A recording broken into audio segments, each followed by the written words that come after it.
Live from downtown Detroit, home of WDIV and Click on Detroit, Local 4 News at noon starts now. All right, so we've got sunshine to kick off our weekend, but that is going to change. Meteorologist Brandon Rue is tracking several chances for rain, and we'll tell you when you should expect it. Plus, more affordable housing is going up in Macomb County. How this plot of land in Sterling Heights might end up providing big benefits to the Chaldean community. And it could be a major step forward in the fight against the pandemic. This new pill is showing promising results in treating the virus. We're going to get to more on that in just a moment, but first we begin with a Supreme Court justice testing positive for the coronavirus. Justice Brett Kavanaugh says that he has no symptoms and has been fully vaccinated since January. Kavanaugh and all the other justices had a routine COVID test ahead of a ceremonial swearing in for Justice Amy Coney Barrett. Kavanaugh and his wife did not attend. The court's new term begins on Monday, and the justices will return to the courtroom for the first time since the pandemic began. And that will happen. We'll keep you updated on that. Now to the promising news on a COVID treatment.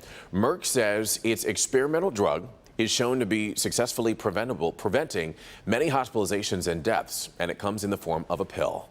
Gabe Gutierrez has more on the drug's impact on patients and the new grim coronavirus milestone that the country has reached. Some potentially very positive news for anyone who comes down with COVID. A new antiviral drug, a pill that you take as soon as you start to show symptoms. Merck is out with new data this morning showing a 50% reduction in hospitalizations and death. The company says it plans to file for emergency use authorization as soon as possible. Now, this comes as the battle over vaccine mandates intensifies across the country. Yesterday, a group of healthcare workers went before the New York State Supreme Court, arguing that this state's vaccine mandate was invalid. Separately, a group of New York City teachers is now asking the U.S. Supreme Court to step in and block a mandate for students and staff. It's set to go into effect on Monday. But now the battle is also heating up in schools across the country as the National School Boards Association says that it's asking the Biden administration for help in dealing with attacks against students and staff, saying that they amount to domestic terrorism. And all this as the U.S. hits another somber milestone in the fight against COVID. 700,000 lives lost since the start of the pandemic. Gabe Gutierrez, NBC News, New York. So the Merck drug would be the first pill therapy. All others authorized in the country, including remdesivir, require an IV or injection at hospitals or medical clinics. Now, we are expecting new coronavirus numbers from the state today. That'll be a two-day total when we do get that information. On Wednesday, the state reported a two-day total of more than 6,700 new cases.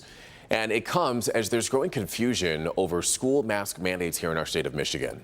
4 health departments have rescinded their requirements because of a budget provision that threatens funding for it, and the issue could end up in court.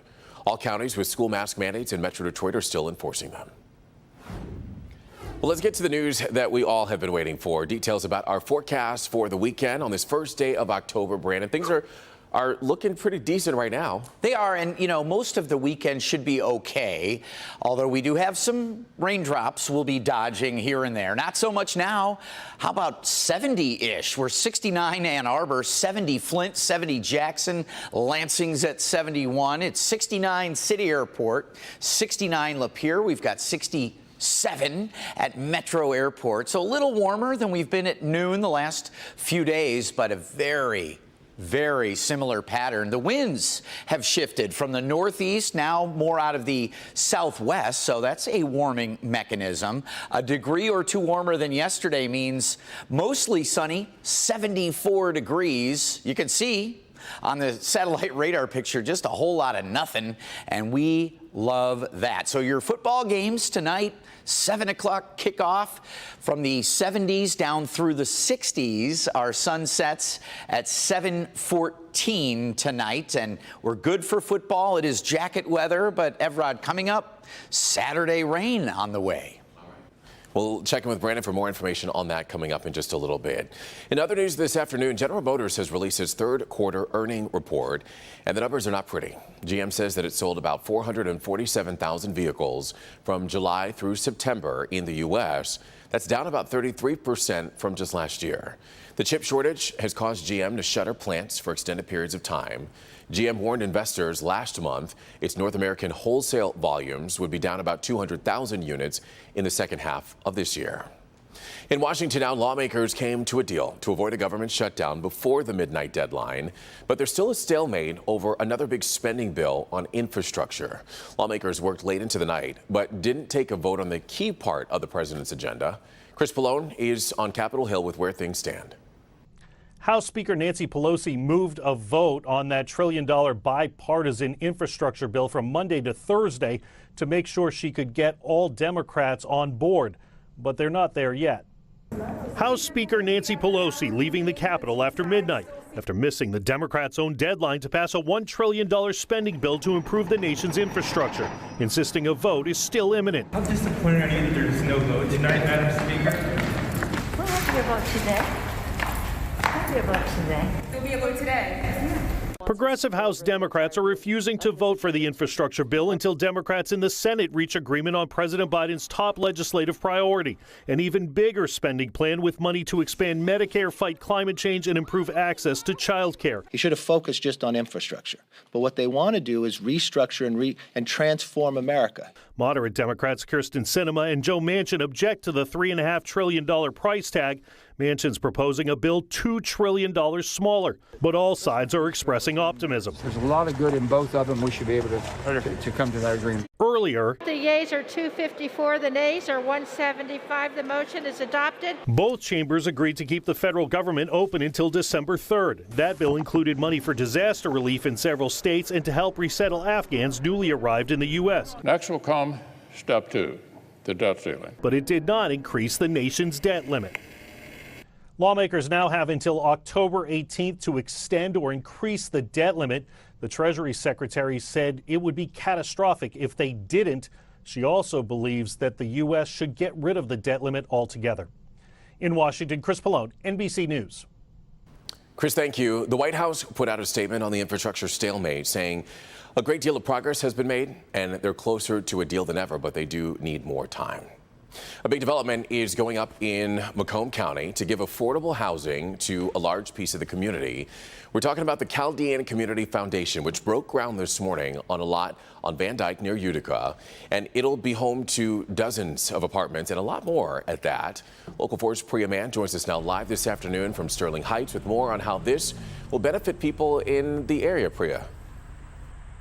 Yeah, that's right, Everett. You know, there was already a need for affordable housing before the pandemic. The last 18 months has made the situation even more dire for so many families. The groundbreaking here today is a step in the right direction. Take a look. The $25 million mixed-use development project will have 135 affordable apartments and 9,000 square feet of retail space. The Chaldean Community Foundation serves about 50,000 people a year, and 20% are not Chaldean. The nonprofit says this project addresses the long-term housing needs of thousands of families. And the foundation says it wants this space to become a cultural destination. It received 10 acres from private owners and deeded 7 acres to Sterling Heights to develop into a public park. Now, planning for the affordable housing project has spanned several years because this spot is actually in the Clinton River floodplain. A redesign had the building higher, and so it was finally approved by the state. The complex will serve the needs of folks in the North Van Dyke Riverland district. It's not just at the foundation, it's clear throughout the country, and even the governor has recently talked about the need for additional affordable housing throughout the state. There's a tremendous need. We have more than 1,000 families in need of long-term affordable housing, and this is just going to put a small dent into that. Now, the project is expected to be completed by 2023. Coming up tonight, we're going to talk to folks who will actually be able to live here and benefit from this affordable housing mixed-use project. In Sterling Heights, I'm Priya Mann, Local 4. We like to see it. Priya, thank you so much. A popular brand is recalling its sunscreen because it might contain a potentially cancer-causing chemicals. We're going to show you the products that are impacted by this. That's coming up. But first, you might be waiting longer to get your mail. Details about the changes that take effect today at the Postal Service that could have a real impact on deliveries and the holidays.